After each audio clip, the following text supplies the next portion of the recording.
I love to learn, and I love the feeling of excitement I get when I master a new skill or concept.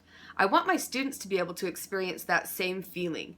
Throughout my teaching career, I have realized that choice and experience are crucial to developing a love of learning. My learning theory synthesis paper explains how discovery learning and connectivism function together. When a learner discovers something for himself, it becomes his. Connectivism explains that learners make new connections through their internal or external networks with each discovery. With this new understanding, I realized that I needed to harness the power of social media in my classroom, rather than banning it. In discussions with my district technology leader, I have used portions of my paper to show that we need to alter our social media policy to allow classroom use. The unit I created for my project-based learning class utilizes discovery learning and student choice. Students research the natural resources available in a region of Earth and plan how they would build a civilization in that area. This ill-formed problem requires students to use research and writing skills as well as their imaginations. Student choice guides all other learning. When my students completed portions of this project, they were engaged and successful. This project could be used in language arts, social studies, science, or STEM classes. In EdTech 541, I created a collaborative argumentative essay assignment. This assignment requires students to use Edmodo to crowdsource opinions about the validity of their arguments. Students would then use Mixed Ink to contribute to a class essay. This assignment helps students to learn from and contribute to a network of learners. Since Mixed Ink is no longer a functioning website, I will be converting this assignment to use in Google Docs. This type of assignment would be useful in any subject matter because students learn by contributing to the discussion. For the past few weeks, my students have been researching and teaching grammar concepts in groups. Each student and group contributed to the learning of the rest. This type of networked learning has worked well. The students who are teaching learn because they have to learn and teach the topic. The other students learn because their teachers are fellow students who understand their struggles and speak their language. I will continue to have students teach class in the future, but I plan to expand our network of teachers and learners to include other classes at our school and, as appropriate, students throughout the world.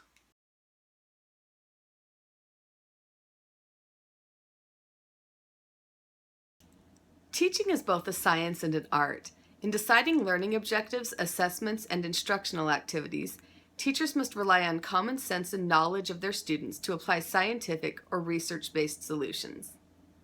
In EdTech 501, I wrote an annotated bibliography on flipped classrooms. I wanted to make the best use of my class time, and I had seen videos about flipped classrooms on YouTube. My research did not show any applications for K-12 language arts classes specifically, but I was able to find post-secondary applications. Completing this research gave me ideas about how I could at least partially flip my classroom. I have applied this knowledge by posting just-in-time tools, videos, and other learning tools on Google Classroom. My students complete most reading assignments at home, and we discuss them in class. Flipped classrooms can work with any subject matter, but they seem easier when students have internet access at home. Modeling is one research-based technique that I employ in my classroom. For EdTech 541, I created a video that models my expectations for assignments and procedures. My students used this video several times the year I created it, and they liked that they had constant access to examples for answering questions using claims and evidence. One thing I learned from making this video is that I need to chunk information into smaller segments. I plan to remake this video into several shorter ones so that it can function as a just-in-time tool for my students. Just-in-time tools allow students to access information as they need it to complete a task. When I created my Literary Concepts unit for EdTech 506, I created it with a flipped classroom in mind. I realized that for students to successfully complete one of the assignments, they would need a tool that helped them annotate their text so they would be prepared for class discussion and their writing assignment. This just-in-time tool explains what annotation is, why students should use it, and how to mark their text. We annotate most texts in my classroom, and this tool has assisted students who were absent as well as those who did not understand in class. This tool would be useful to students preparing to write an essay and to teachers introducing annotation or close reading to their students. Two concepts that I understand better about designing instruction because of the MET program are backwards design and the value of reflection. With backwards design, you begin by identifying learning goals and then plan backwards to learning activities. This concept has helped me plan better for projects and essays. In EdTech 503, I created a critical writing unit using backwards design. I began by analyzing learner needs. For instance, asking what limitations students face, are there any English learners, and what do students already know about critical writing. I used this information to create learning goals for the students. After I identified learning goals, I created an assessment and evaluation plan. Then I determined the instructional flow, and finally, I chose and created instructional materials to meet those goals.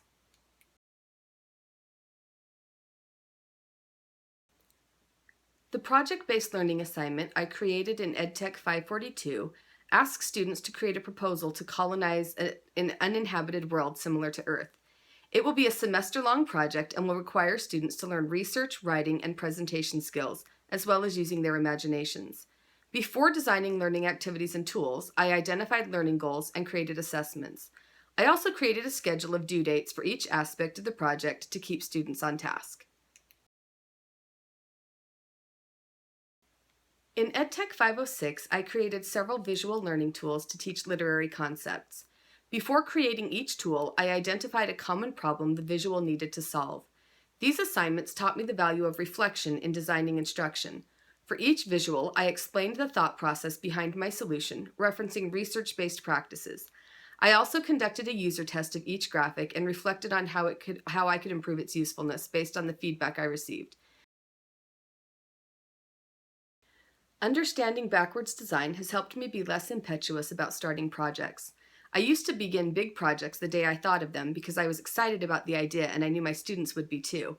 However, these projects became less enjoyable as they dragged on because I hadn't planned with the end in mind. Recently, I decided to shelve an idea for a big project on analyzing media and creating commercials until I have time to go through the backwards design process.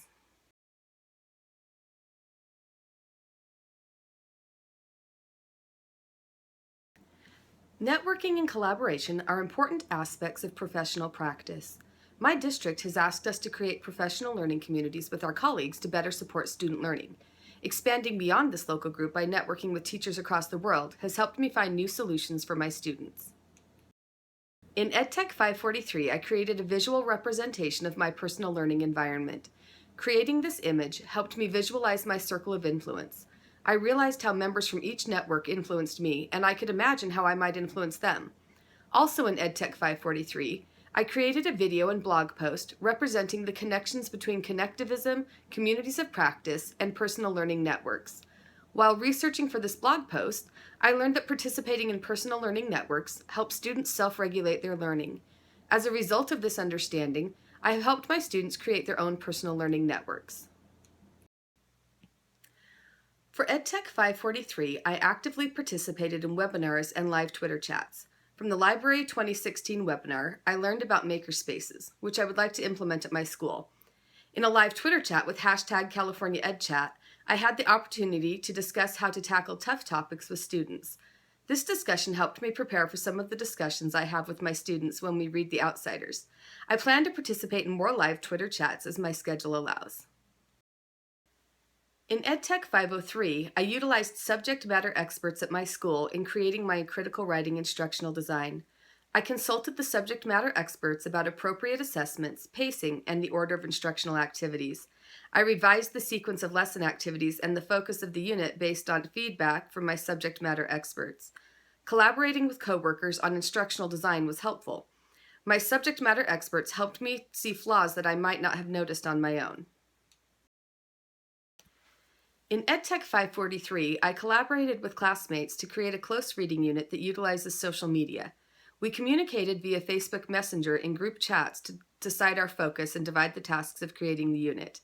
We each developed a different part of the lesson, and then we all reviewed the final product for coherence. Participating in this collaborative group introduced me to new web resources, but more importantly, it helped me to see how I could have my students collaborate more effectively.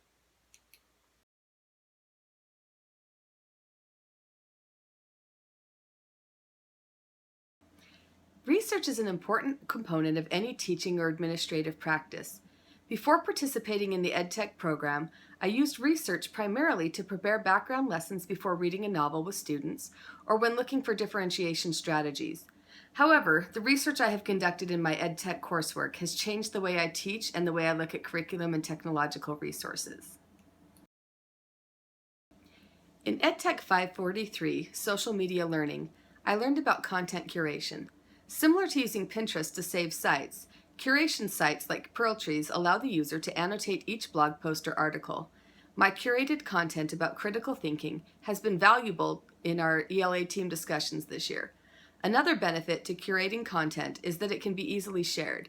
My content would be useful to any educator, but it is especially useful to those who teach close reading and text-based writing.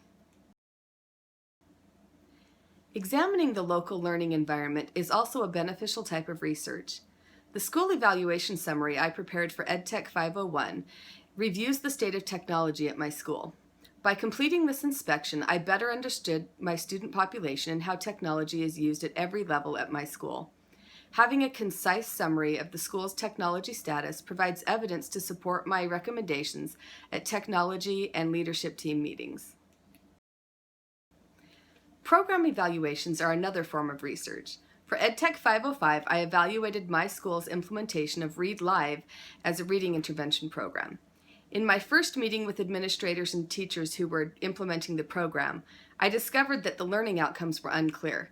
This discovery altered the purpose of the evaluation, which changed to focus on all reading intervention efforts. We discovered that several teachers were already using an effective program that covered more skills than Read Live. The results of my evaluation led to a smaller pilot of a different intervention program the next year. The research I have conducted in the EdTech program has changed my teaching practice as well as informed administrative decisions at my school.